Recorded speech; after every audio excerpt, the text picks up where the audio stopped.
आगामी विधानसभा चुनाव को लेकर जयपुर पहुंचे एआईएमआईएम प्रमुख असदुद्दीन ओवैसी ने कहा कि जो राहुल गांधी और अशोक गहलोत का वोटर है वह मोदी को भी अपना हीरो मानता है और उन्हें वोट दे देता है। और जब हम चुनाव लड़ते हैं तो हम पर इल्जाम लगाया जाता है कि असदुद्दीन ओवैसी वोट काटने के लिए आ गए। मैं इनसे पूछना चाहता हूं कि मैं तो पहली बार राजस्थान में आकर चुनाव लड़ रहा हूं, लेकिन इससे पहले बीजेपी किसकी वजह से जीती? इसका जवाब कांग्रेस नहीं दे पाएगी, लेकिन वे कल से शुरू हो जाएंगे कि ओवैसी आया और भड़काऊ भाषण देकर चला गया।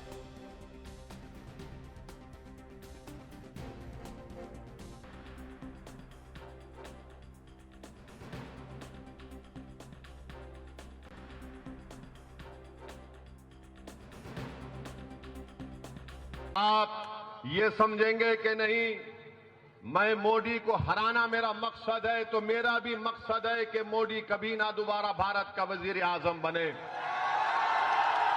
मगर मेरे अजीज दोस्तों और बुजुर्गों, अगर मैं आपसे एक सवाल करूं, क्या तुमने कभी बीजेपी को वोट दिया? तो आप सब कहेंगे कि हमने कभी बीजेपी को वोट नहीं दिया, ना कभी देंगे।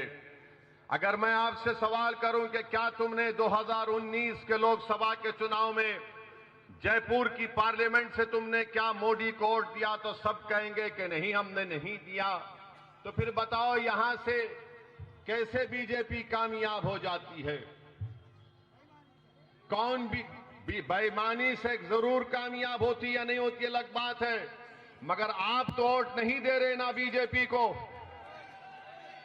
तो फिर कैसे कामयाब होती? तो मालूम हुआ कि जो राहुल गांधी का वोटर है, जो अशोक गहलोत का वोटर है, वो मोदी को भी अपना वोटर, अपना हीरो मानता है और उनको वोट दे देता है।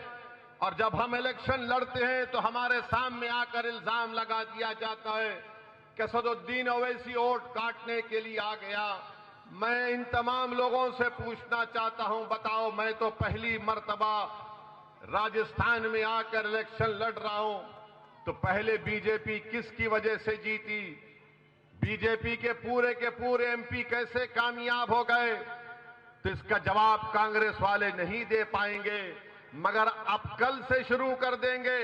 ये तमाम कांग्रेस के जो जिम्मेदार लोग हैं, जो कांग्रेस के इशारे पर कठपुतली बनकर नाचते हैं, ये कल से शुरू हो जाएंगे कि ओवैसी जयपुर को आया और आकर इसने भड़काऊ भाषण दे दिया।